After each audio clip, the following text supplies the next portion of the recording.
भगवान के हाथ में गदा थी, उसके ऐसा भयंकर प्रहार किया कि भगवान के हाथ से गदा गिर गई। तब उसने प्रहार नहीं किया ठाकुर जी पे। उन्होंने कहा देखो, निहत्थे के ऊपर प्रहार नहीं करना चाहिए, युद्ध के नियम हैं। आखिर हिरण्याक्ष वीर था। भगवान ने उसकी बड़ी प्रशंसा की कि वास्तव में हिरण्याक्ष तू नीति नियमों से चलने वाला, अपने माता पिता के यश को बढ़ाने वाला है, पर तेरी वृत्ति बहुत निर्लज्ज जैसी है।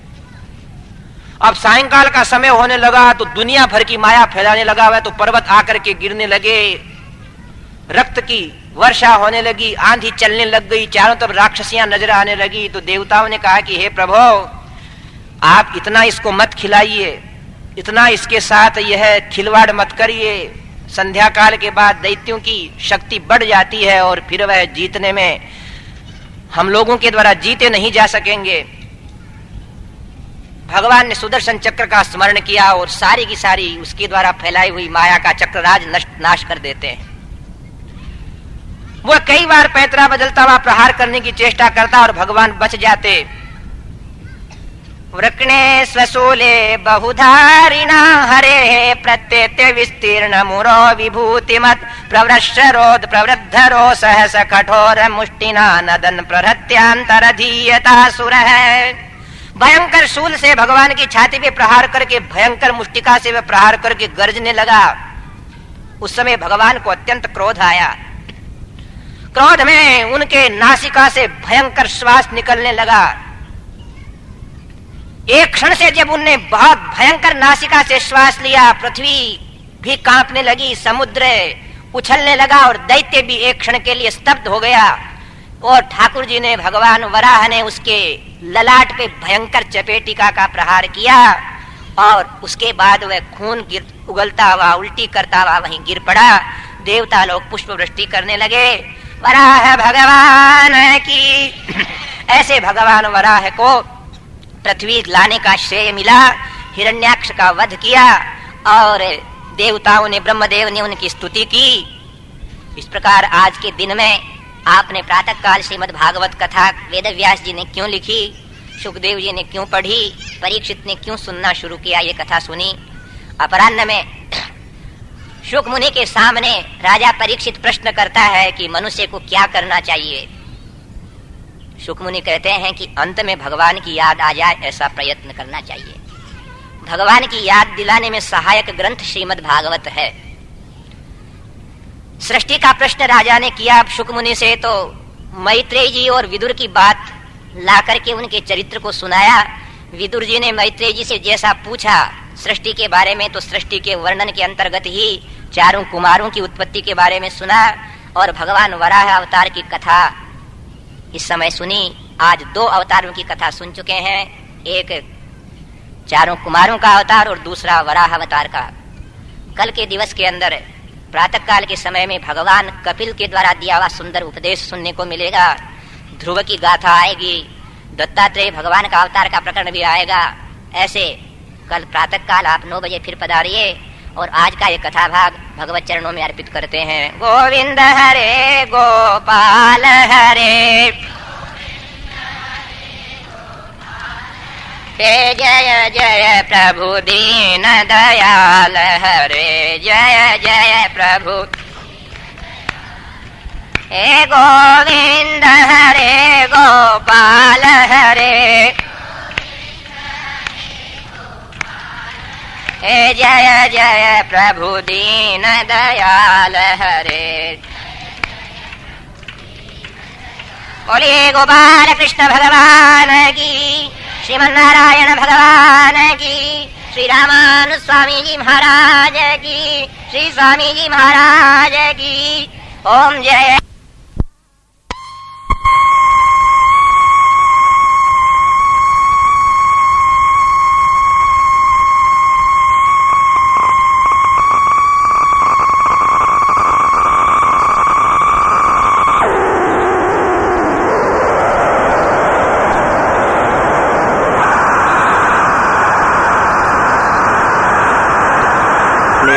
कल्पतरोर्गलितं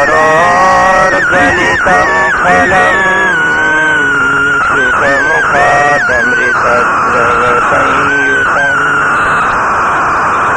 पिबत भागवतं रसमालयं मुहुरहो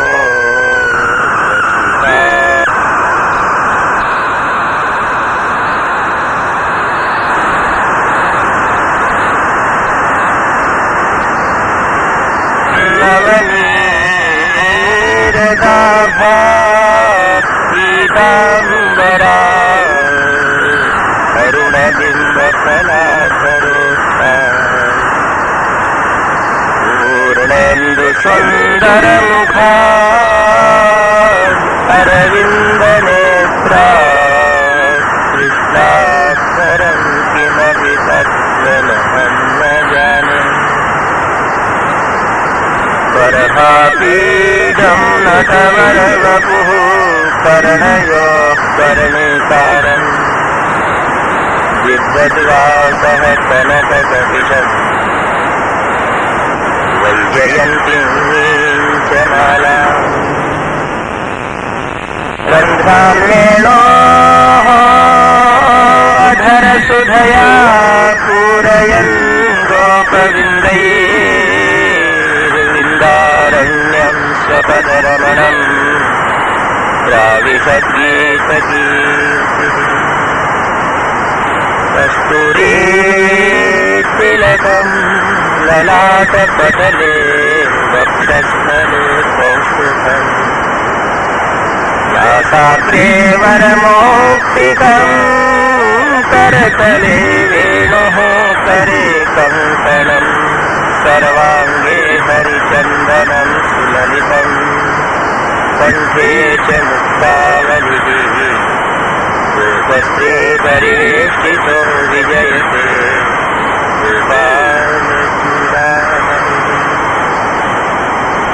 नौमीड्यते भवपुषे तडिदम्बराय गुञ्जावतंस परिपिच्छिलसन्मुखाय वन्यस्रजे पवनवेत्रभूषाणवेणो लक्ष्मश्रिये मृदुपदे पशुपानुजाय लोकाभिरामं रणरङ्गधीरं राजीवनेत्रं रघुवंशनाथं कारुण्यरूपं करुणाकरन्तं श्रीरामचन्द्रं शरणं प्रपद्ये मनोजगन्मारुततुल्यवेगम् जितेन्द्रियं बुद्धिमतां वरिष्ठं वातात्मजं वानरयूथमुख्यं श्रीरामदूतं शरणं प्रपद्ये ज्ञानानन्दमयं देवं निर्मलं स्फटिकाकृतिम् आधारं सर्वविद्यानां हयग्रीवमुपास्महे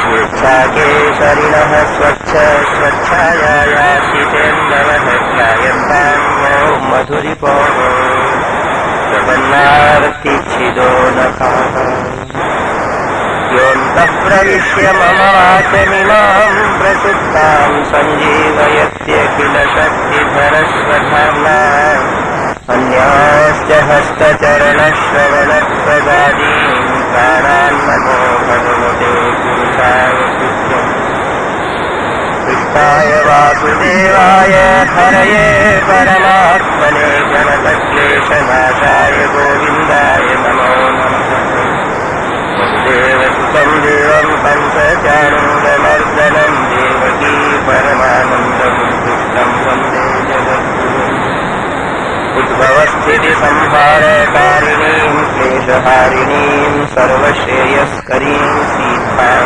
नतोऽहं रामवल्लभाम् नीलातुङ्गस्तनगिरितटे सुप्तमुद्बोध्य कृष्णं पारार्थ्यं स्वं श्रुतिशतशिरसिद्धमध्यापयन्ति स्वोच्छिष्टायां सजनिगरितं यावनात्कृत्य पुङ्क्ते गोदा तस्मै नमैदमिदं भूय एवास्तु भूयः ब्रह्मा गुरुरविष्णुः गुरुरदेवो महेश्वरः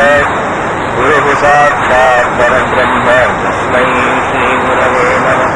ज्ञानतिमिरान्धस्य ज्ञानाञ्जनशलाकया चक्षुरुन्मीलितं येन तस्मै श्रीगुरवे नमः।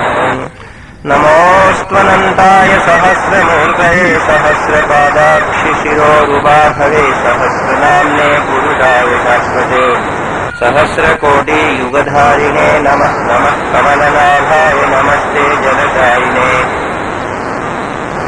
श्रीकेश वासुदेव नमोऽस्तुते। नमः परमहंसास्वादितचरणकमलजन्मकरन्दाय भक्तजनमानसनिवासाय भगवते श्रीमते रघुनन्दनाय नमः। नमः परमहंसास्वादितचरणकमलजन्मकरन्दाय भक्तजनमानसनिवासाय भगवते श्रीकृष्णचन्द्राय नमो नमः। अस्मद्गुरुभ्यो नमः। अस्मत्परमगुरुभ्यो नमः। अस्मत्सर्वगुरुभ्यो नमः। श्रीमते रामानुजाय। हरि ओम भगवते वासुदेवाय नमः।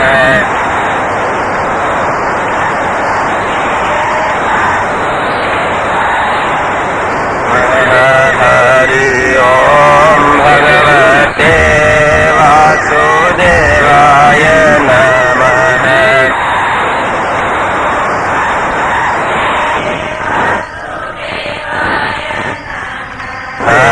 हरि ओम भगवते वासुदेवाय नमः।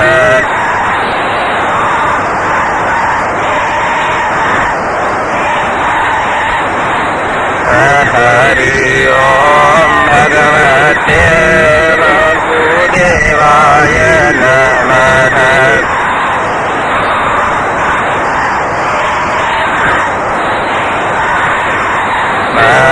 हरि ओम भगवते वासुदेवाय नमः।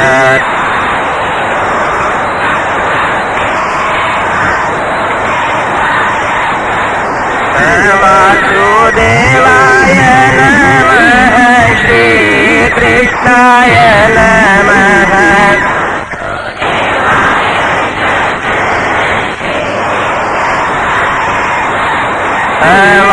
वासुदेवाय नमः। श्री कृष्णाय नमः।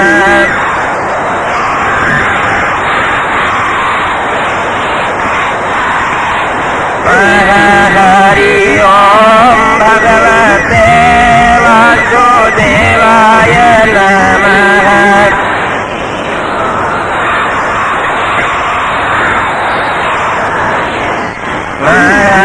हरि ओम भगवते वासुदेवाय नमः।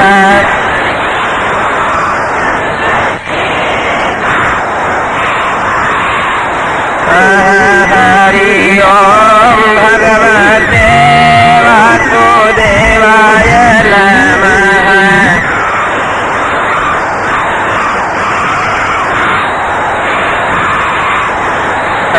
हरि ओम भगवते वासुदेवाय नमः।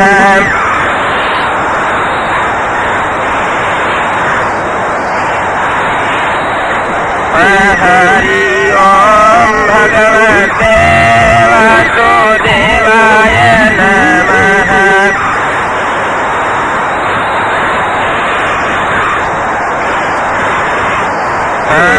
हरि ओम भगवते वासुदेवाय नमः।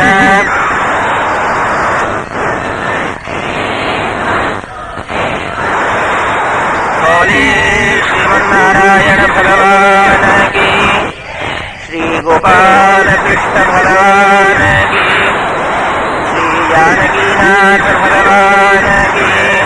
श्री लक्ष्मी वेंकटेश भगवान की।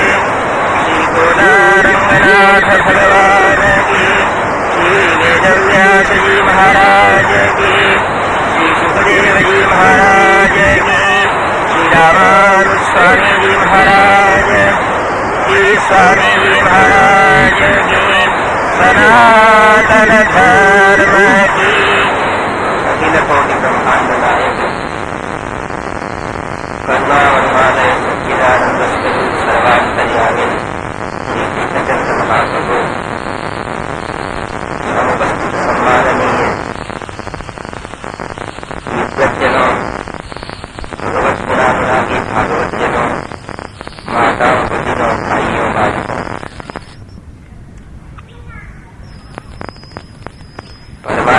अत्यंत ही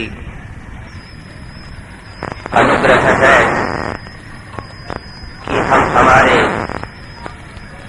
इस समय का सदुपयोग कर रहे हैं। ईश्वर की अहैतु की जब कृपा होती है तो हृदय के अंतर्गत सुख की धारा बहाने वाला सत्संग प्राप्त होता है भगवत कृपा से। जब इस सत्संग का आनंद आने लगता है तो संसार के सब सुख उसके सामने बहुत तुच्छ होते हैं। सुंदरकांड में पढ़ते हो ना,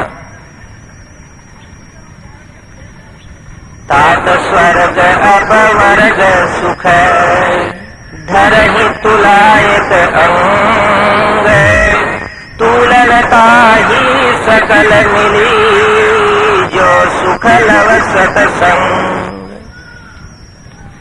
ये क्रोधाधिक भयंकर अग्नियां 5 लोटा पानी पी ले तो भी क्रोध आते समय शीतल नहीं होती हैं। और इस सत्संग में आदमी प्रतिज्ञा करके जाता है कि मैं क्रोध अब नहीं करूंगा। कारण क्या है? फिर वो करने लग जाए वो बात इसलिए है कि सत्संग का फिर सूत्र टूट जाता है। अन्यथा काम है, क्रोध है, लोभ है, मोह है, दुर्गुण सब इसी क्षेत्र में आकर के मनुष्य छोड़ने के लिए प्रतिज्ञाएं करता है। अन्यत्र तो सर्वत्र वह इन कार्यों को अंगीकार करता है दुर्गुणों को, और यहां आकर के उनका तिरस्कार करता है दुर्गुणों का। इसलिए यहां जो सुख मिलता है वह वास्तविक सुख है। बाकी सर्वत्र जो सुख है वह सुख का आभास है। आभास में समझते हो आभास किसे कहते हैं? भ्रम। जैसे भयंकर ग्रीष्म के अंतर्गत सूर्य की किरणें चिलचिलाती हैं तो प्यासे मृग को मालूम पड़ता है कि ये कहीं जल का कोई जलाशय है। मारवाड़ में रेतीली टीबू में अगर दूर से देखें ग्रीष्म को, ग्रीष्म की सूर्य की किरणों को, तो मालूम पड़ेगा कि कोई तालाब लहरा रहा है। प्यासा हरिण उस पानी के लिए दौड़ता है, दौड़ता है, दौड़ता है, दौड़े जाता है, हाँफ करके मर जाता है, किंतु पानी उसको वहां नहीं मिलता। वह पानी का आभास है, पानी वहां वास्तव में नहीं है। इसी तरह जिन संसाधनों के प्रति दिन रात आप हम दौड़ते हैं, धन के लिए, द्रव्य के लिए, मकान के लिए, दुकान के लिए, प्रतिष्ठा के लिए, राज्य के लिए, उसमें सुख वास्तव में नहीं है। सुख की एक भ्रांति है। सुख तो मिलता है सच्चा सुख केवल भगवान तुम्हारे चरणों में, श्री राम तुम्हारे चरणों में। यहाँ है सुखी मीन जहाँ जल है अगाधा, जिम हरि शरण नहीं कहूँ बाधा। गहरे जल में मछली सुखी रहती है, वैसे ही इस संसार में जन्म लेने वाला प्राणी अगर अत्यंत सुख प्राप्त करना है तो भगवत चरणों में रहे। और उसी भगवत चरणों में मन लगाने वाले दिव्य ग्रंथ को शुक मुनि ने राजा परीक्षित को सुनाया, वो आप हम सुन रहे हैं। परीक्षित को तो मालूम हो गया था कि मैं 7वें दिन चला जाऊंगा। हमें ये निर्णय रखना कि कब न चाहे चले जाए, इसी में ऐसे धोखे धोखे में जीवन नहीं बीत जाए। सज्जनों, घर के कार्य तो यूं ही चलते रहेंगे और भी प्रपंच ऐसे ही चलता रहेगा। समझदारी यही है कि हम प्रभु के चरणों की तरफ बढ़ें, प्रमाद न करें। जानते हुए प्रमाद करते हैं, इसलिए शंकराचार्य प्रभु कहते हैं कि अरे तुम बचपन के अंदर ये मत सोचो कि युवा अवस्था में भजन करेंगे, युवा अवस्था में ये मत सोचो कि वृद्धावस्था में करेंगे। एक सज्जनों शहर है आंध्र प्रदेश में, निजामाबाद हो, कथा वार्ता होती है, हजारों आदमी उपस्थित हो जाते हैं, पर उस गांव की न जाने क्या विशेषताएं हैं। कि कोई अगर 35 से कम उम्र वाला लड़का चला जाए कथा सुनने, तो साथ के लोग पूछते तेरे सफेद बाल थोड़े आए, क्यों जाता है सुनने? है? आते हैं वो युवक, प्रसाद बंटवा देते हैं, काम कर देते हैं, दरी बिछा देते हैं, सब कर देते हैं, फिर नहीं बैठते और एक दूसरे को कहते हैं कि तेरे सफेद बाल थोड़े आए। पर ये कोई गारंटी नहीं कि सफेद बाल हमारे होंगे भी। कली काल कुठार लिए फिरता तन नम्र से चोट झिली ना झिली, भजले हरि नाम हरि रसना, फिर अंत समय तू हिली ना हिली। प्राय युवकों को आजकल माता पिता कहते बेटा कुछ भगवान का भजन किया कर, बोले तू कर, तू बुढ़ी हो गई, मैं फिर बुढ़ा होऊंगा जब करूंगा। है तो तू बुढ़ा होएगा तो सही क्या, ये लिख के देते हो? मालूम है उस घटना का कि एक दिन एक भिक्षुक महाराज युधिष्ठिर के पास आकर के कुछ याचना की, तो युधिष्ठिर ने कहा कि कल दूंगा। वो भीम को मालूम पड़ गया तो वो नौबत बजा दी कि सारे लोग एकत्रित हो गए, शहर के हस्तिनापुर के बड़े बुद्धिमान ज्ञानी सब आए, बोले किस खुशी में नौबत बजी है? युधिष्ठिर ने कहा भाई सब इकट्ठे हो, बजाने वाले को पूछते हैं को भाई भीम नौबत क्यों बजाई? बोले इसलिए बजाई कि आपको ये भरोसा हो गया कि आप कल तक तो जीवित रहोगे और आने वाले व्यक्ति से आपने कल के लिए हां भरी, इसलिए पता नहीं क्षण भंगुर जीवन की कलियां, कल प्रात को जान खिली न खिली, मलयाचल की शुचि शीतल गंध सुगंध समीर मिली ना मिली, कलिकाल कुठार लिए फिरता तन नम्र से चोट झिली ना झिली, भजले हरि नाम हरि रसना, फिर अंत समय तू हिली ना हिली। दिनों को मत बिताओ, समय को मत बिताओ। शंकराचार्य प्रभु ने कहा है कि जो जानता हुआ नहीं मानता वह मूढ़ है। ये दिन रात जाते हैं हो। आदि शंकराचार्य कह रहे हैं पुनरपि रजनी पुनरपि प्रातः, शिशिर वसंतौ पुनरायातः, कालः क्रीडति गच्छत्यायुः, तदपि न मुञ्चति आशावायुः, भज गोविन्दम् भज गोविन्दम् गोविन्दम् भज मूढ़मते। ए मूर्ख, मूढ़मति किसको कहें? जो जानता हुआ नहीं मानता है। सब जानते हैं कि ऐसा न करना चाहिए, फिर भी वैसा मानते नहीं है, वो मूढ़ है। अरे देख कितना समय निकल गया, पुनरपि रजनी, रात्रि हुई फिर दिन हुआ, फिर रात्रि हुई, फिर ग्रीष्म आई, वसंत आई, वर्षा आई, शीत चला गया और आयु जा रही है। काल है क्रीडति गच्छत्यायु, आयु बीत रही है। तदपि न मुंचति आशावायु, तू व्यर्थ के संसार में चला जा रहा है, हाय धन और हाय धंधा कर रहा है। ऊठ बंदा और वही धंधा, छोड़िए गोरख धंधा, भजो रे मन गोविंदा, नटवर नागर श्याम सुंदर मुख चंदा, भजो रे मन गोविंदा, श्याम सुंदर। कितना समय बीत गया, अब तू वृद्ध भयो। बहुत भजनों में लिखा है अरे अब तो तू बुढ़ा हो गया, अब तो भजन कर। बहुत प्रकार से समझाने का अर्थ यही है कि राजा परीक्षित को तो मालूम था 7वें दिन का, हमें तो मालूम भी नहीं है, तो गहरी नींद नहीं सोना। किया सूतो मारा हंसला रे नींद घनी। यही समय है, एक बहुत गहरे भजन है।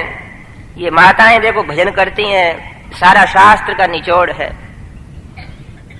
मारवाड़ के भजन वाणियां तो और ही रहस्य को सीधी भाषा में सुलझाते हैं। एक ही अवसर है ये मानव शरीर। पुराना भजन एक गाया जाता है जिसका आरंभ क्या है कि बोल सुआ हरि नाम, नाम से तर जासी, सोमण उड़ जो सूत, सूत कुण सुलझासी।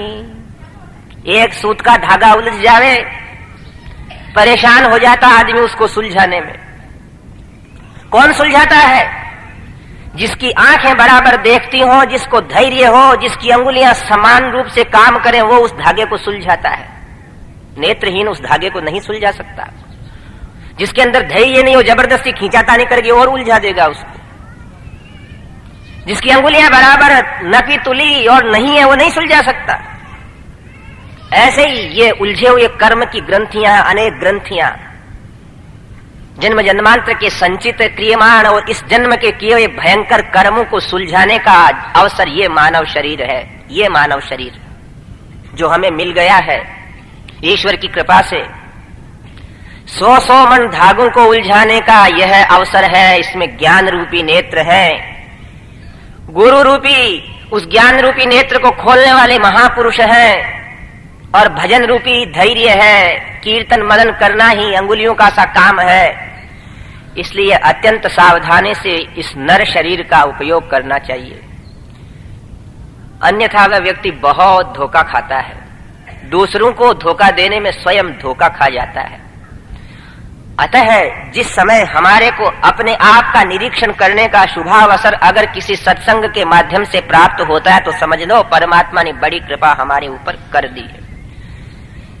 आप लोगों के मन को स्थिर करने के लिए कुछ ज्ञानोपदेश दिया है। आगे कल की घटना आप सुनकर के गए थे। भगवान वाराह ने हिरण्याक्ष को, असुर को मार दिया। कश्यप का बेटा हिरण्यकश्यपु हिरण्याक्ष है। महत्वपूर्ण बात है कि विचारों के अनियंत्रित असामयिक होने से उन घरों में आसुरी बुद्धि वाले लोग जन्म लेते हैं, और सारा कार्य सामयिक समय के अनुसार, शास्त्र के अनुसार जिन गृहस्थों के यहाँ होता है, वहां सद्विचार वाले हीरे पैदा होते हैं। हीरे। हिरण्याक्ष तो समाप्त हो गया। हिरण्यकश्यप को इसका मालूम पड़ा। वो इसका विरोध करने के लिए जो भी लड़ाइयां लड़ेगा, उसके लिए भगवान को और अवतार लेना पड़ेगा। मैत्रेय मुनि विदुर जी से कह रहे हैं कि महाराज और कई प्रकार की सृष्टि की ब्रह्मदेव ने, थोड़ा थोड़ा भाई याद रखने का प्रयत्न करना।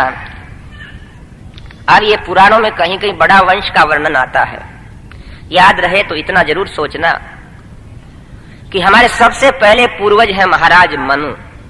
उनके शतरूपा नाम की स्त्री है। मनु के 2 लड़के हैं, प्रियव्रत और उत्तानपाद,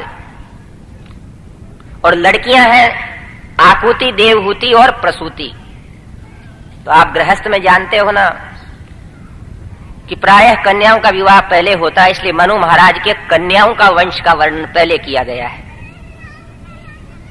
कन्या पक्ष, कन्या का पिता होना यह कोई दुर्भाग्य की बात ना समझना। देखो, मनु महाराज की पहले कन्याओं का वर्णन आता है, फिर बेटों का वर्णन आएगा। ये तो भारतीय समाज ही कुछ ऐसा हो गया कि कन्याओं को 19 देखता ही है। इसका कौन क्या करे। देखो, जो माताएं होती हैं वो स्वयं स्त्री हैं, पर उनके जब लड़का लड़की हो जाता है तो वो औरत होने के बाद भी लड़के को ही अच्छा खिलाती है, लड़की को नहीं खिलाती है। इसका क्या करें है? वो स्वयं औरत है। उससे ज्यादा कहो तो फिर कहेगी कि हम भी हमारे बाप के यहाँ थोड़ा ही खा करके आई हैं। बाकी हो कन्याओं का बहुत वर्णन आएगा यहाँ धीरे धीरे श्रीमद् भागवत में। नहीं भाई, क्षमता रखना चाहिए हो। लड़का तो जब तक ही लड़का है, जब तक कि उसकी शादी नहीं होवे। बेटी तो हमेशा ही बेटी ही है। उसकी आंखों में जो वात्सल्य और ममता की निर्झरणी बहती है, वो पुत्रों की लाल आंखों में से किसी पिता को नहीं प्राप्त हो सकती, किसी मां को भी नहीं प्राप्त हो सकती। महाराज मनु की कन्या देवहूति, आकुति, प्रसूति 3 हैं, और इधर ब्रह्मदेव ने स्वयं ने ही अपने ही मन से ऋषियों को उत्पन्न किया है। तो कर्दम नाम के एक ऋषि हैं, वो तप कर रहे हैं। ब्रह्मदेव ने आज्ञा दी कि बेटा तुम्हें सृष्टि का विस्तार करना। देखो, आज चिंता यह है कि सृष्टि का विस्तार नहीं होवे, और पहले चिंता थी कि सृष्टि का विस्तार होवे। समय समय की बातें हैं। आज के जो नेता हैं वो उपदेश देते हैं कि सृष्टि नहीं बढ़ना चाहिए, और हम वेदों में उपदेश देने वाले लेख बोलते हैं कि श्रीर वर्चस्व आयुष्यम आरोग्यम आविधा क्षोभमानम महीयते धनम धान्यम पशुम बहुपुत्र लाभम शत संवत्सरम दीर्घमायु। तो जितने बार आशीर्वाद देते हैं विद्वान लोग तो बहुपुत्र लाभ माता, तो बड़ी हंसी आती है, ये आशीर्वाद तो नहीं देना चाहिए था। उस समय सृष्टि बढ़ाने का उपक्रम था। ब्रह्मदेव ने आज्ञा भी दे दी कर्दम जी को, पर कहा कि पुत्र पहले खूब परिपूर्ण भजन कर लो, तब कर लो, उसके बाद विवाह करना। तो कर्दम महर्षि तप कर रहे हैं, विवाह के पहले तप हो, विवाह के होने के बाद तप, तब जाकर के भगवान भी बेटे बनने के लिए उस गृहस्थ के तैयार हो जाते हैं। पहले ही उच्छृंखल विवाह होने के बाद ही उच्छृंखल उसके घर कोई भले मनुष्य जन्म नहीं लेंगे। सब चाहते हैं कि संतान हमारी बहुत योग्य होवे, गुणों से चमकने वाली होवे, स्वरूप वाली होवे, परोपकार वाली होवे, उसकी प्रशंसा के बहते हुए अमृत के नाले हमारे कानों के अंदर गिरे हैं, पर वो संतान आखिर होना तो तुम माता पिता के प्रभाव से है। इसलिए कर्दम महर्षि, जिनके यहाँ भगवान कपिल का जन्म होने वाला है, ब्रह्मदेव के बेटे कर्दम और सफल हो जाओ। और ये कन्याएं तो आज भी व्रत उपवास करती हैं कि मेरे को अच्छा पति मिले, पर लड़के लोग नहीं करते हैं कभी, हैं करते हैं क्या? पर है यहाँ भाई देखो, गाड़ी के दो पहिए होती हैं जब गाड़ी चलती है, एक पहिया ऊंचा और एक टेढ़ा मेढ़ा हो तो भी नहीं चलना है। जब कन्याएं व्रत उपवास करती हैं तो कायदा यह है कि पुरुष भी परमात्मा से प्रार्थना करे कि मैं सदग्रस्त बनूंगा, मेरे पीछे आने वाली मेरी गृह स्वामिनी सुलक्षण से संपन्न होवे। अतः अपने जीवन को ब्रह्मदेव की आज्ञा के अनुसार पालन करने के लिए महात्मा कर्दम इस समय तप कर रहे हैं। लोकाश्च लोकानुगतान् पशूंश्च हित्वा श्रितास्ते चरणात् पत्रम परस्परम त्वद्गुणवाद सीधु पीयूष निर्यापित देह धर्माः। हे श्रीमन नारायण, कर्दम तपस्या में भगवान से कह रहे हैं कि आपकी कैसी सृष्टि का विधान अब है कि आपने ब्रह्मदेव को नाभि कमल से जन्म दिया, उनने मेरी रचना की और मुझे सृष्टि के संचालन के लिए बढ़ाने के लिए कह रहे हैं। हे श्याम सुंदर, हे मोर मुकुटधारी, हे पीतांबर पहनने वाले, हे शंख चक्र गदा धारण करने वाले, बार बार श्लोक बोलने लगे। स्निग्धनीत्सटम विरज मर्काभम शीतपद्मोत्पलस्रजं स्निग्धनीलालकव्रात वक्त्राजं विरजोऽम्बरम्। ओम नारायणाय नमः, वासुदेवाय नमः, सनातनाय नमः, शाश्वताय नमः, जगदुत्पादकाय नमः। भगवान को बारंबार नमस्कार करने पे प्रभु पधारे। कर्दम महर्षि भगवान श्रीमन नारायण के सर्वाभीष्ट प्रद चरण कमल युगल के अंदर नतमस्तक होकर के कहते हैं कि हे दयानिधे, आप हंसेंगे किंतु मैं प्रार्थना कर रहा हूं कि जिस साधन से सृष्टि का वर्धन होना है, ऐसी सुयोग्य लक्षणा मेरे को पत्नी मिलना चाहिए। भगवान ने कहा कि देखो कर्दम जी, महाराज मनु अपनी देवहूति नाम की कन्या को लेकर के आएंगे और आप उनको स्वीकार कर लेना। भगवान पधार गए। महर्षि बैठे थे, अग्नि प्रदीप्त हो रही थी, यज्ञ की आहुतियां दी हुई थी यज्ञ कुंड में। घरघराट करते हुए रथ की आवाज आई। सूर्य के समान चमकता हुआ महाराज मनु का रथ आ रहा है। रथ जो ही उनके आश्रम के पास रुका, स्वयं कर्दम उठ करके खड़े होकर के अतिथियों का सत्कार करने के लिए गए। महाराज मनु उतरते हैं, अपनी पत्नी शत्रुपा को हाथ का सहारा देकर के उतारते हैं और उनके उतरते से ही अत्यंत विनीत भाव से, जिसके शरीर के अंदर समस्त प्रकार का सौंदर्य उभर आया है, वो उनकी कन्या भी कूद करके पिता का हाथ पकड़ करके साथ आती है। तीनों को आसन दिया जाता है। दो तो बैठ गए, मनु महाराज और शत्रुपा तो बैठ गए, किंतु वो कन्या अभी नहीं बैठी। पिता ने कहा बेटी बैठो, बोले नहीं बैठ जाऊंगी। उसको सब मालूम था कि मेरा विवाह संबंध तय करने के लिए चले हैं और ये महात्मा अवश्य मुझसे विवाह करेंगे, तो इनके बैठने के पहले मैं कैसे बैठ जाऊं। छायेवताम, पत्नी कैसी होती है? पति के साथ छाया के समान अनुकरण करने वाली। छाया समझते हो? छाया, मनुष्य बैठता है तो छाया भी बैठ जाती है। मनुष्य पानी पीने लगेगा तो उसकी छाया भी पानी पीने लगेगी। इसीलिए तो पत्नियां आज भी पति के भोजन करने के उपरांत भोजन करती हैं, अन्यथा नहीं। परिस्थितियों के अनुसार मनुष्य को सुविधाओं के अनुसार कर लेना चाहिए कार्य, किंतु ये तो पहला दिन जो ही महात्मा करदम बैठे कि देवहूति ने भी आसन ग्रहण कर लिया और देवहूति की परीक्षा करने में महर्षि करदम, प्रजापति करदम सफल हुए। अत्यंत लावण्य से संपन्न थी देवहूति। मनु महाराज ने शिष्टाचार के नाते आतिथ्य सत्कार करके कहा कि हे प्रजापति, ये मेरी लाडली कन्या देवहूति है, इसका विवाह मैं आपके साथ करने के लिए आया हूं और आप इसको अंगीकार कीजिए। उन्होंने कहा कि महाराज, मुझे अंगीकार करने में बहुत प्रसन्नता है, पर मैं एक बात कहता हूं आपसे। बोले कौन सी? उपनिषदों में आया है सज्जनों कि कोई स्नातक अपने आचार्य कुल में जब पढ़ता है तो आचार्य कहते हैं, आचार्याय प्रियम धनमाहृत्य प्रजातंतुम मा व्यवच्छेत्सीहि।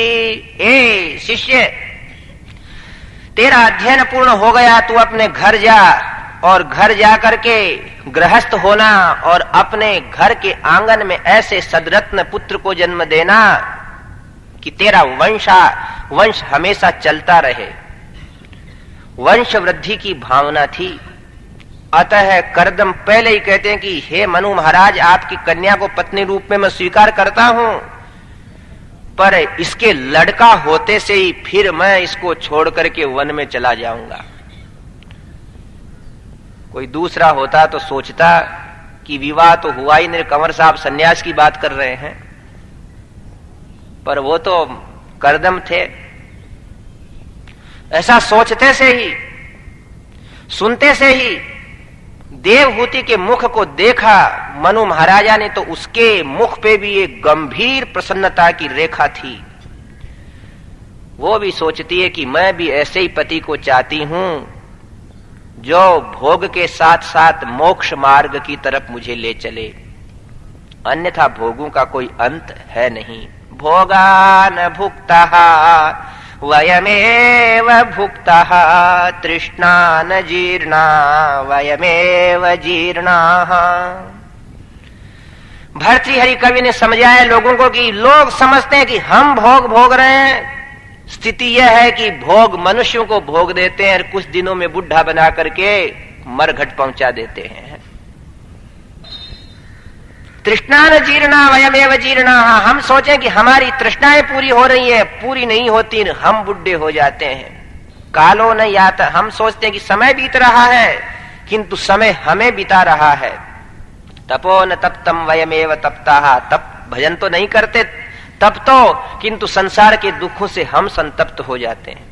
तो देवहूति भी ऐसे ही विचार वाली थी, जो प्रभु के प्रेम के आनंद को सर्वोत्तम मानती थी, उसने वैसा अनुभव किया है। भोग और भजन में इतने तारतम्यता, इतना अंतर है कि दोनों को भोगने वाले, भजन का आनंद लेने वाले और भोगों का आनंद लेने वाले खुद निर्णय देते हैं कि भजन का आनंद, प्रभु का आनंद सर्वोत्तम, कभी भी न्यून होने वाला नहीं है। देवहूति बैठी बैठी प्रसन्न हो रही है। महात्मा करदम एक तरफ विराजे। मनु महाराज ने कहा कि पुत्री, हम आपको करदम के लिए समर्पित करते हैं। संक्षिप्त रीति से वहां विवाह हो गया। देखते देखते मनु महाराज और शतरूपा उनकी पत्नी उठे, बेटी को माता पिता ने गले लगाया, रथ पे दोनों बैठ करके वो चले जाते हैं। कन्या एकदम माता पिता के वियोग को प्राप्त करके कुछ क्षणों के लिए दुखी हुई, और जब उनका रथ उनकी नेत्रों से ओझल हो गया तो सारे के सारे अपने रेशमी वस्त्र वहां उतार दिए, गहने अलंकार उतार दिए। कर्दम ना उनसे कुछ बोलते हैं और ना कुछ कहते हैं। पत्नी कौन? सा दयिता, सा कविता, यस्याः दर्शनेन श्रवणेन च कवि हृदयम पति हृदयम सरलम तरलम भवति। नारियों को उपदेश है कि सा कविता, सा दयिता, वही कविता है और वही दयिता यानी पत्नी है। कि कविता का एक शब्द ही कवि के मुख से स्फुटित होते से ही श्रोताओं के कान इस प्रकार झुक जावें कि एक एक उस शब्द को पिएंगे। और पत्नी कौन? जो पति की इच्छा समझते से ही वैसा अनुकूल कार्य झट कर दे। ऐसा नहीं कि वो बाहर से आया है और प्यासा मर रहा है और पानी के लिए कह दिया तो बोले चाय बना के लाऊंगी, चाय उफन रही है। नहीं तो पत्नीत्व में फिर न्यूनता आएगी। पति हंसने के स्वभाव में हो तो वो हंसे, वो गंभीर हो तो वो गंभीर रहे, वो क्रुद्ध रहे तो वो उनको प्रसन्न करने की चेष्टा करे, वो भजन करना चाहे उस समय वो भी उसको भजन में साथ दे। वो तो उदय श्री गुरुचरण सरोज रज निर्मल मुकुर सुधारी कर रहा है और वो सिनेमा का गाना खोल दे तो कैसे काम चले फिर है। इसलिए देखा कि महात्मा कर्दम कुछ नहीं बोल रहे हैं, प्रजापति कर्दम, तो उसने भी उसी समय गेरवा वस्त्र वलकल वस्त्र पहन लिया और अपने बहुत विशाल जो केश पास था उसमें बड़ का दूध डाला और जटाएं बना करके वो भी तपस्विनी हो गई। विवाह के पहले तप और विवाह हो जाने के बाद तप। अब तो विवाह होते ही माँ बाप स्वयं कश्मीर भेज देते हैं घूमने हो। फिर भी परंपरा है इसलिए विवाह होते से ही उस दिन लोग कहते हैं जाओ भाई देवताओं को धोके आओ। हैं वो देवताओं को धोखने का अर्थ यही है कि भजन करो, जिससे कोई घर के अंदर पैदा होने वाला कोई वीर पुरुष, दानी पुरुष, धीर गंभीर शूर महावीर पैदा होवे। और नहीं तो वैसी संतान क्या काम की। स जातो ये न जाते न याति वंश समुन्नतिम वयांसी किन्न कुरवंती चंचुआ सोदर पूरणम। पंचतंत्र नामक ग्रंथ जो विश्व की अनेक भाषाओं में अनुवादित हुआ है, सबसे अधिक संख्या में, वहां कहा जाता है कि स जातो ये न जाते न याति वंश समुन्नतिम। वो बेटा बेटा होना है, पैदा होना है जिसके नाम से उसका परिवार, उसका वंश, माता पिता दादा सब जाने जाए। खाली पेट भरने वाला ही पुत्र उत्पन्न कर दिया तो पेट तो कौवे भी अपने चोंच से कर लेते हैं जिनके कोई हाथ पांव इतने शक्ति संपन्न नहीं है। तो ऐसे लाल को जन्म देने के लिए उन माता पिता को भी पहले बहुत प्रकार का संयम सीखना पड़ेगा। बहुत वर्ष बीत गए देवहूति के साथ तप करते करते। ये भारत भूमि है, इसमें आश्चर्य की घटनाएं बहुत हैं। अपने स्वयं के स्वरूप को देखने का आज का युवक, आज का मानव प्रयत्न करे तो उसे मालूम पड़ता है कि हम कैसे थे। मैथिली शरण गुप्त ने लिखा है कि हम क्या थे और क्या हो गए और क्या होंगे आगे अभी, आओ विचारे बैठकर विचारे ये समस्याएं सभी। कुछ देखो पुस्तकों में, ग्रंथों में सुनो। कर्दम देवहूति तप कर रहे हैं। ये तो बहुत वर्षों पहले की बात है, किंतु आपको 1200-1500 वर्ष पहले की बात बता दें, 1000-1100 वर्ष पहले की बात। जिसको असाधारण होना है उसका स्वभाव भी असाधारण होता है। एक पिता के एक संतान थी जिनका नाम था वाचस्पति, ब्राह्मण कुल था। 12-14 वर्ष का वाचस्पति हुआ। मां बाप को लगी कि हम तेरा जल्दी विवाह करेंगे। उस बच्चे ने कहा पिताजी मुझे पढ़ लेने दो, मेरा मन लगा है शास्त्र के ज्ञान में।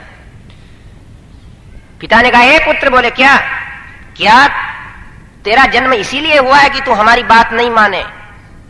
पिता के आंखों में रोष की रेखाएं देख करके बालक घबराया और सोचा कि पितृदेवो भव, मातृदेवो भव, आचार्य देवो भव, अतिथि देवो भव। 4 महामंत्र हैं भारत के। पिता देवता है, मां देवता है, अतिथि देवता है और आचार्य देवता है। लड़का ने कहा पिताजी आपकी आज्ञा स्वीकार है। विवाह हुआ। भगवान नारायण की सन्निधि में जाकर के वाचस्पति कहते हैं कि हे ठाकुर जी, मैंने पिता की आज्ञा मान करके विवाह कर लिया, बाकी मेरी अभिलाषा यही है कि जिस ग्रंथ को मैंने पढ़ना शुरू किया उसके ऊपर महान व्याख्या लिख दूं और मेरे को इस जीवन में और कोई अभिप्राय नहीं। ध्यान देना, ऐसी समाधि उसकी अपने शास्त्र चर्चा और शास्त्र ज्ञान को संग्रहित करने में कि विवाह होने के बाद 2-4 दिन में ही वो तो फिर अपना है ना कलम उठाई और किताब और पास में रखी और पुस्तक लिखना शुरू कर दिया। उसकी पत्नी को 1-2 बार वह अपने पीहर से वापस आई तो लोगों ने उसके कक्ष में भेजा तो वो देखती है कि मेरा विवाह किसी कामी कीड़े के साथ नहीं हुआ, किसी सरस्वती पुत्र के साथ हुआ है। देखती है कि उसका पति लकड़ी की एक छोटी सी टेबल के ऊपर कापियां लगाए हुए लिख रहा है। वो भी भगवान से प्रार्थना करती कि हे प्रभु, अगर मैं सच्ची इनकी पत्नी हूं तो मुझे इनके कार्य में सहयोग देने वाली एक तपस्विनी बना दो। शास्त्र का, इतिहास का प्रमाण है कि 35 वर्ष बीत गए जीवन के। वह उनके स्नान का पात्र रख देती, भोजन करा देती, किंतु वार्तालाप नहीं हुआ। 35 वर्ष के पश्चात वह ग्रंथ पूरा हुआ। उसके थोड़े क्षणों के पहले जो दीपक जल रहा था उसकी बत्ती ठीक नहीं थी, उसको ठीक कर रही थी। आज वाचस्पति का कार्य पूरा हो गया तो पूरी आंखें खोल करके पूछा कि भगवती, ये देवी तुम कौन हो? तब वो सबसे पहले पूछती कि हे महाभाग, क्या आपका ग्रंथ पूर्ण हो गया? बोले हाँ, भगवती सरस्वती की कृपा से मेरा ग्रंथ ये पूर्ण हो चुका। बोले यदि आपको याद है तो आज के 35 वर्ष पहले आपका विवाह हुआ था। वाचस्पति ने बात सुनी और कहा कि हमारा विवाह हुआ था। वो बोले मैं आपका हाथ पकड़ करके आने वाली आपकी दासी हूं। वाचस्पति ने उतना सम्मान दिया उसको कि देख देवी, मैं मेरी इस टीका का नाम भामती टीका निकालता हूं। भामती नाम था उसका। तूने मेरे को सहयोग दिया इसलिए आज एक महान ग्रंथ में तैयार करने में सफल हुआ हूं, और अगर तू सहयोग न देती तो 10-5 बालकों से घर भर जाता, बाकी ग्रंथ लिखने में नहीं आता। वाचस्पति का लोग नाम नहीं जानते हैं, पुस्तक खरीदने जाते हैं शंकर भाष्य की तो कहते हैं कि भामती टीका देओ। ये कोई नहीं कहता कि वाचस्पति की टीका देओ। ये तो 1000 वर्ष पहले की बात है। बाद में उनका गृहस्थ जीवन भी बीता, संतान भी हुई, किंतु इतना तप और त्याग का यहां भारत के अंदर प्रामाणिक बातें आती हैं। करदम देवहूति अनेकों वर्षों तक तप करते रहे। आखिर बहुत दिनों बीतने के बाद करदम ने आंख खोल करके देखा और देवहूति के उसे मंगल विग्रह को देख करके लज्जित हो गए कि अरे, किसी राजा की बेटी से इतना कठोर तप करवाते हुए मुझ कठोर व्यक्ति का हृदय अभी तक पिघला नहीं।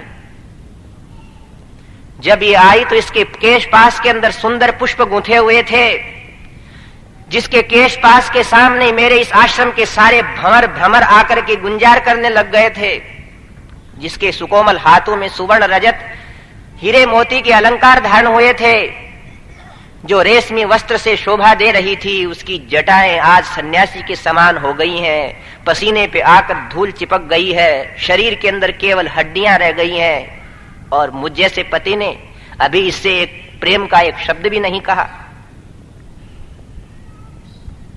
बुलाया, ए देवहूति। स्वामी के सामने हाथ जोड़ करके देवहूति खड़ी होती हैं। अपने वरद हस्त से उसके सिर पर हाथ रखा और एक क्षण के लिए गले लगा लिया। पति के इस प्रगाढ़ आलिंगन को प्राप्त करके देवहूति आज धन्य होकर के स्वामी के चरणों के अंदर अपने आंखों के आंसू भेंट करती है। देवता लोग उस समय दिव्य दंपति के ऊपर पुष्पों की वृष्टि करते हैं। देवहूति से पूछा करदम ने कि हे भाग्यवती, अब तुम बताओ कि अब क्या चाहती हो मुझसे। पति को परम प्रसन्न देख करके देवहूति ने कहा कि हे नाथ, आपने प्रार्थना की थी कि हमारे साथ आप रहेंगे, पत्नी रूप में मेरे को स्वीकार किया है, आपकी दासी अब आपके साथ रहना चाहती है। आपके आंगन के अंदर बालक लोग खेलें, बालकों की किलकारियां सुन करके हम हमारे गृहस्थ जीवन की भी आनंद की बातें समझें। दिव्य थे महर्षि, उनकी तपस्या दिव्य और उनका आहार विहार भी दिव्य। अब तप की दिव्यता का उपयोग लाने लगे। देखो देवहूति, देखो क्या है, इतना देखते से ही स्वर्ग के सारे उद्यान वहां दिखने लगे। दिव्य राजप्रासाद जिसकी ऊंचाई आकाश को स्पर्श कर रही थी, वाद्यों की ध्वनि आ रही है, सेवक सेविकाएं इधर उधर व्यवस्था के लिए डोल रहे हैं। सैकड़ों स्त्रियां दासियां आकर के कहते हैं कि आओ देवी तुम्हें हम स्नान करवाती हैं। अब महर्षि अपने तप को काम में ले रहे हैं। एक नदी आया, एक तालाब आया, जिस तालाब के अंदर देवहूति स्नान करने के लिए डुबकी लगाती है। न पानी ठंडा है न गर्म है, शीतोष्ण है, सुगंध जिसमें आ रही है, कमल खिल रहे हैं, पक्षी बोल रहे हैं। उस सौंदर्य को देखते ही देखती रह गई वो कि राजा मनु के यहां भी देखा, पिता के घर भी, किंतु ऐसा ऐश्वर्य तो मैंने नहीं देखा। स्नान करने के लिए डुबकी लगाई तो भीतर भीतर ऐसी जगह पहुंच गई जहां उसके केस सुलझाए जा रहे हैं, दिव्य अंगराग से स्नान कराया जा रहा है। थोड़ी देर के अंदर ऐसे दिव्य भवन में गई कि दास दासियों ने सजा करके, वस्त्र पहना करके, अलंकार पहना करके दर्पण के सामने उसे देखने को कहा। तो वो सोचती है कि इतने सुंदर तो मेरे पिता के घर भी मैं नहीं थी, अब दिव्य रूप हो गया। दासियां बाहर लेकर के आई तो महात्मा प्रजापति कर्दम उनको 9 रूप में दिखते हैं। 9 शरीर बना लिए खुद के। वैश्रम्भ के सुरसने नंदने, पुष्प भद्र के मानसे, चैत्र रथे च सरे में रामया रतः। और 9 रूप से महर्षि अनेकों वर्षों तक विश्व के ब्रह्मांड के समस्त लोकों के अंदर सुंदर से सुंदर उपवनों में, सुविधा संपन्न व्यवस्थाओं में रहने लगे। और इस काल में 9 कन्याएं कर्दम को देवहूति से प्राप्त हुई। 9 कन्याओं के होते से ही देवहूति से कर्दम जी ने एक दिन कहा कि अब संतान तो हो गई, हम जावें। पांव पकड़ करके बोली देवहूति की महाराज, आपने प्रतिज्ञा ये की थी कि पुत्र संतान होने पे आप फिर भगवत परायण हो जाएंगे, और ये आप कैसी विषमता की बात कर रहे हैं। जब इन 9 कन्याओं के बाद इनको संभालने वाला कोई पुत्र ना हुआ, तब तक तो फिर आपका जाना शास्त्र सम्मत है ही नहीं। मैं नारी अबला, मैं इनको कहां कहां देने के लिए व्यवस्था करूंगी। तो बोले देख देवी, पुत्र ही अगर चाहिए तो जैसे तुमने विवाह होते से ही तप किया था, वैसा तप आप और हम दोनों शुरू कर दें।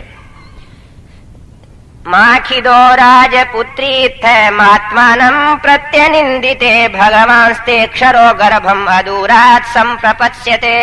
ए देवहूति जी, आप और हम यदि दिव्य तप करें तो वो परमात्मा स्वयं हमारे ऊपर कृपा करके पुत्र रूप में जन्म लेंगे। देवहूति ने भजन भगवान का शुरू किया। सर्वं तद भगवान मह्यम उपोवाह प्रतिश्रुतम, अथापि में प्रपन्नाया भयम दातुमर्हसि। भोगों के बारे में लिखा है, फिर देवहूति स्वयं भोगों की निंदा करती हैं और परमात्मा के भजन के अंदर लीन हो गए। दोनों पति पत्नी भगवान ने दर्शन दिए, कपिल अवतार होने वाले हैं। भगवान श्रीमन नारायण दर्शन देते हैं कर्दम जी को। कर्दम का शरीर आजकल अत्यंत देदीप्यमान हो गया। प्रभु अपने विलक्षणता से उनके शरीर के अंदर है, कर्दम जी के अंदर प्रवेश कर जाते हैं। देवहूत्यपि संदेशम गौरवेण प्रजापते है, सम्यक श्रद्धाय पुरुषम कूटस्थम भजत गुरुम। दिव्य रूप से ही देवहूति के शरीर को अपने मां बनाने की इच्छा रखने वाले भगवान श्रीमन नारायण उनके उदर के अंदर उपस्थित हो जाते हैं। देवता लोग उस समय देवहूति की वंदना करते हैं। एक समय आया, अवादयंस्तदा व्योम्नि वादित्राणि घना घना, गायन्ति तं स्म गन्धर्वा नृत्यन्तप्सरसो मुदा। आकाश निर्मल हो गया, दिशाएं स्वच्छ हो गई, तालाबों के जल निर्मल हो गए, देवता लोग वाद्य बजाने लगे, अप्सराएं नृत्य करने लगी। उस समय भगवान कपिल का अवतार होता है। कपिल भगवान की। योगींद्र मुनींद्र जो तपस्वी महापुरुष थे, उनको आज अत्यंत ही आनंद हुआ, क्योंकि योग मार्ग का सम्यक उपदेश देने वाले कपिल भगवान अवश्य ज्ञानोपदेश से अज्ञान से जलने वाली संसार की प्रजा का दुख मिटाएंगे, इस भावना से उन लोगों ने उत्सव मनाना शुरू किया। कपिल बड़े हुए कुछ, देवहूति से कर्दम जी ने कहा कि देवहूति अब तो आप कुछ नहीं कह सकती, हमें रोक नहीं सकती। प्रतिज्ञाएं होती थी हो। जब देवहूति स्वीकार करके आए थे कि पुत्र होते से ही आप भजन करने चले जाना, तो मना कैसे करे, किंतु पति का वियोग सहन कैसे होवे। उसने कहा कि महाराज मैं रोक नहीं सकती, कपिल जैसे आपके पुत्र हो गए, किंतु इनके कन्याओं की विवाह की चिंता तो है मुझे। इतने में ब्रह्मदेव आए। ब्रह्मदेव ने कहा कि हे कर्दम, आप मेरे पुत्र हैं, आप प्रजापति, और आपने मेरी आज्ञा मान करके तप किया, तप करने के बाद विवाह किया, विवाह करने के बाद लड़के और लड़कियां दोनों आपके जन्म ले चुके हैं। अरे जिन बहनों का भाई भगवान हो, उन बहनों के विवाह करने की चिंता नहीं रहती है। देखो ये 9 मैं ऋषियों को साथ लेकर के आया हूं, आप अपनी कन्याओं का इनके साथ विवाह कर दो।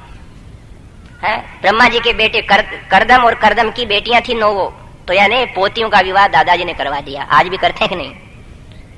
अगर दादा बड़ा बुद्धिमान होवे तो लड़की का पिता विवाह की चिंता नहीं करता, वो कहता है दादाजी दादी जी सब कर देंगे, इसके दादा दादी हैं। ऐसा आज भी होता है।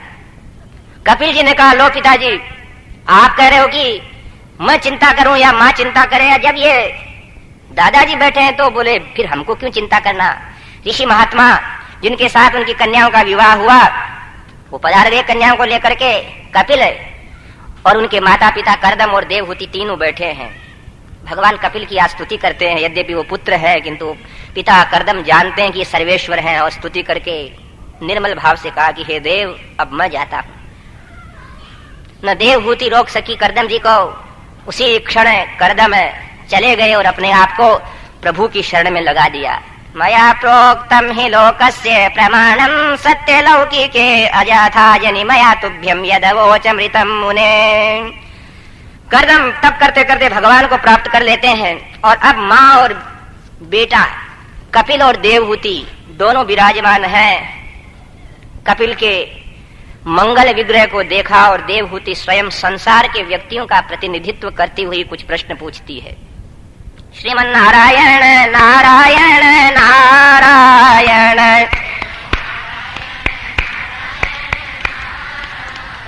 श्रीमन नारायण नारायण नारायण श्रीमन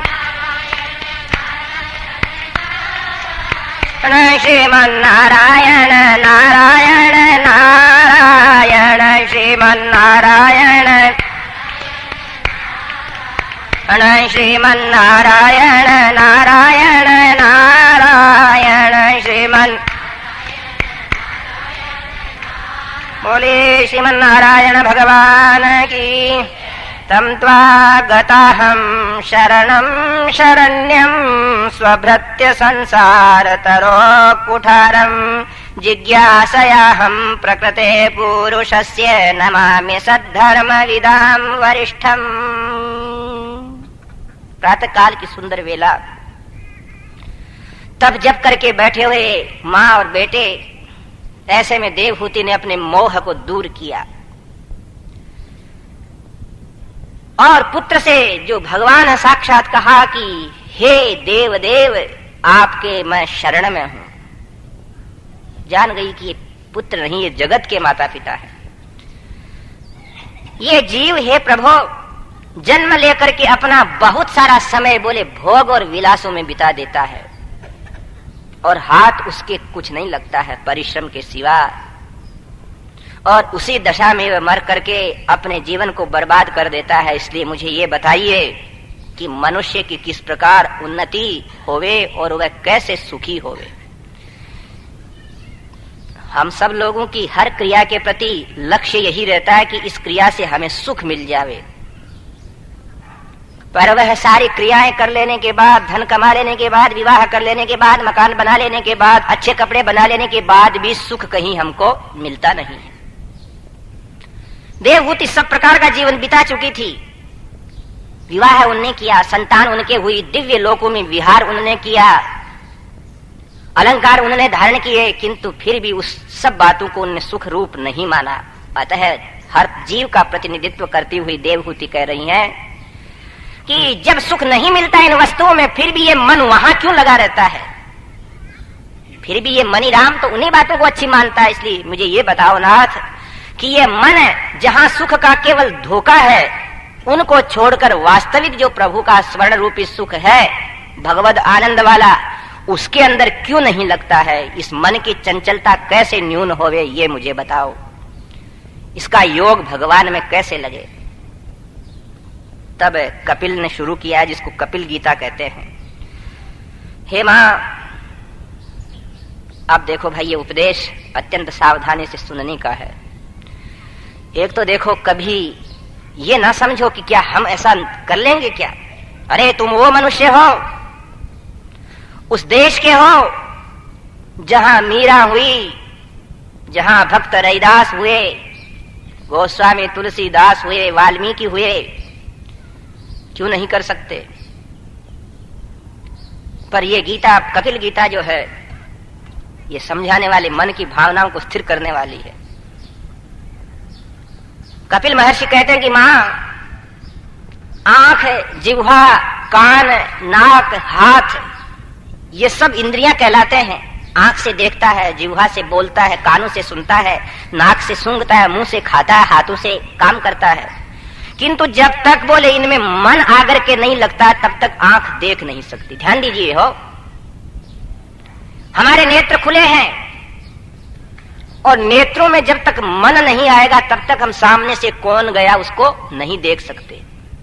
कई बार होता है, किसी से पूछते हैं कि तुम यहां दुकान के ऊपर बैठे थे? बोले हाँ। फलाना आदमी निकला क्या सामने से? बोले भाई मेरे को ध्यान नहीं। बोले क्यों, सो रहे थे क्या? बोले सो भी नहीं रहा था, बाकी मेरा मन ठिकाने नहीं था। है? तो देखता कौन है? मन देखता है, आंखों के अंदर जा करके। अभी यहां बैठे हो, सुन रहे हो, और ध्यान हो, कोई चिंता आ जाए घर की, थोड़ी देर बाद मन में ही विचार करते हो, अरे अपना मन कहां चला गया? महाराज जी का उपदेश तो चला गया, मन के साथ ही है, भूल गए क्या कहा इनने। तो सुनता कौन है? मन सुनता है, कान में आकर के। मन आज्ञा देता है कि घर में रसोई नहीं बनी अच्छी, चलो बाजार में जाकर कचौड़ी खाएंगे। है तो पांव चलने लगते हैं और वहां कचौड़ी खाना शुरू कर दिया। तो मन ने आदेश दिया, तब जीवा